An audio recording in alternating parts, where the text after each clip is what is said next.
Assalamualaikum warahmatullahi wabarakatuh. Perkenalkan, nama saya Estri, NIM B1219030. Di sini saya mau menjelaskan mengenai gangguan fungsi pankreas. Yang pertama, anatomi pankreas. Pankreas terletak di perut bagian atas, di belakang perut, sebelah kanan, memiliki saluran yang tersambung dengan duodenum dan empedu. Pankreas adalah bagian dari sistem pencernaan yang membuat dan mengeluarkan enzim pencernaan ke dalam usus, dan juga organ endokrin yang membuat dan mengeluarkan hormon ke dalam darah untuk mengontrol metabolisme, energi, dan penyimpanan saluran tubuh. Kemudian jaringan penyusun pankreas. Jaringan terdiri dari dua, yaitu jaringan eksokrin dan jaringan endokrin.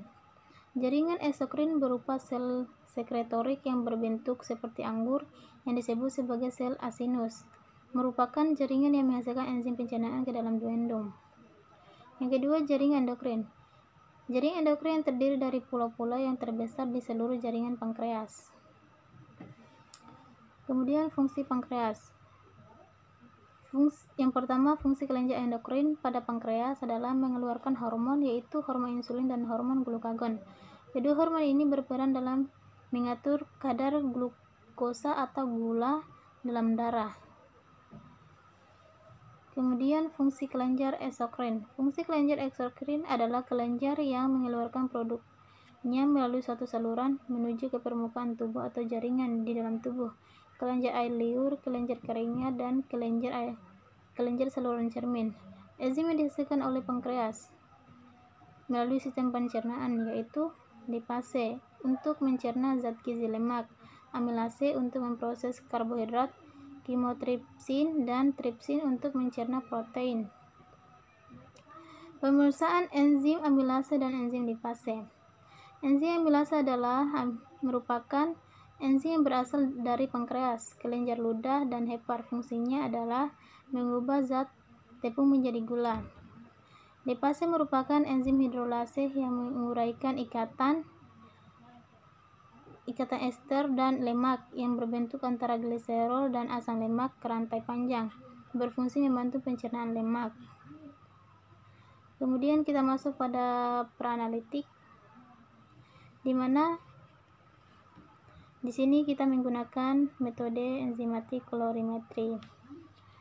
Prinsip amilase.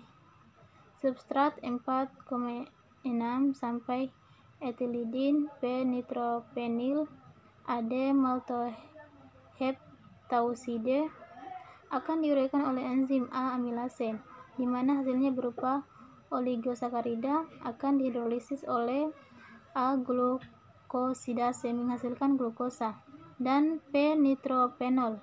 Peningkatan P-nitropenol sebanding dengan aktivitas A amilase dalam sampel. Kemudian prinsip lipase.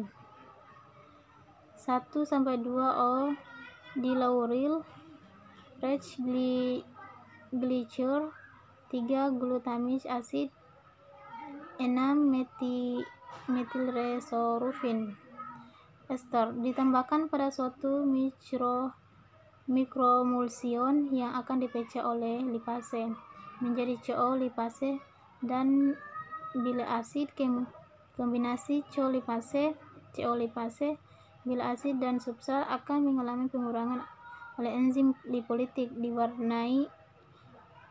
Warna ini sebanding dengan aktivitas lipase dan dalam sampel esterase sehingga menghasilkan metilresorufin ester dengan cepat terdegradasi menjadi metilresorufin yang berwarna intensitas.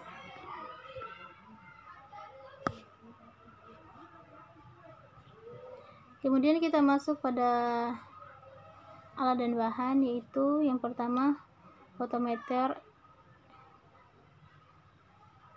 4010 mikrolab 300, Clinipid, kedua kuvette, 3 tabungkan, 4 tip kuning dan atau biru, keempat tisu. Kemudian alat yang digunakan yaitu sampel serum, NaCl, mol, CaCl2 1 mol, Herpes buffer 50 mol, pH 7,2, glucosidase 2,5000, glucoamilase 10.000. Kemudian kita masuk pada analitik studi kerja. Yang pertama, disiapkan alat dan bahan yang akan digunakan. Kemudian dipipet ke dalam tabung sebanyak 20 serum. Kemudian dicampur lalu dihomogenkan. Lalu diinkubasi selama 1 menit. Setelah diinkubasi, dibaca pada fotometer Clinicom 401 atau Microlab 300 dengan program kinetik pada panjang gelombang. Kemudian kita masuk pada fase analitik. Nilai rujukan 30 sampai 130.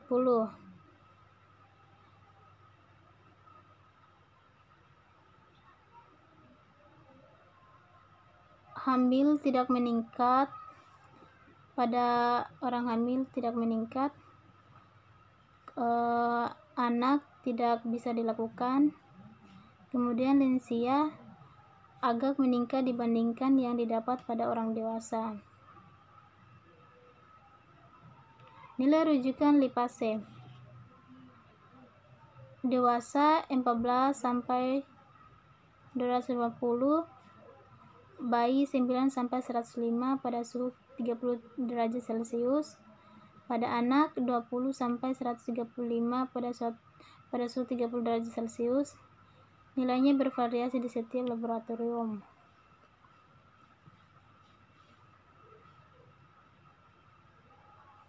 Metode pemeriksaan yaitu metode enzimatik.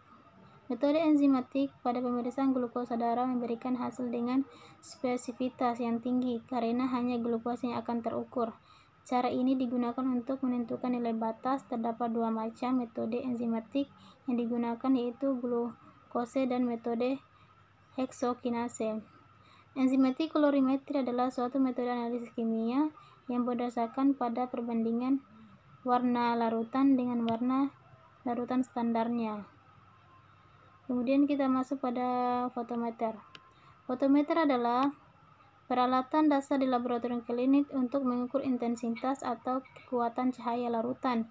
Sebagian besar laboratorium klinik menggunakan alat ini karena alat ini dapat menentukan kadar suatu bahan di dalam cairan tubuh seperti serum atau plasma. Langkah-langkah pengerjaan tes pada fotometer. Yang pertama yaitu fotometer disambungkan dengan sumber arus listrik 220 volt. Kemudian tekan tombol power on.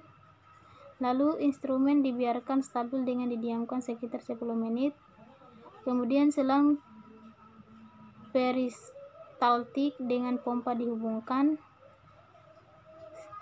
Kemudian sebelum digunakan untuk analisis sampel, alat dicuci dahulu dengan aqueous dengan cara selang aspirator dicelupkan ke dalam aqueous akan terhisap ke dalam alat dan dilakukan proses pencucian.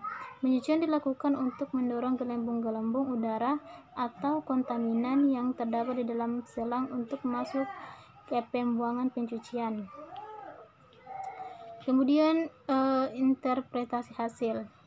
Yang pertama, kadar amilase. Kadar amilase dalam serum dan urin pasien meningkat secara khas dan waktu beberapa jam setelah timbulnya gejala dan kembali normal dalam waktu 10 hari. Kadar lipase serum meskipun cenderung berubah sejajar dengan kadar amilase serum dapat meningkat lebih lambat.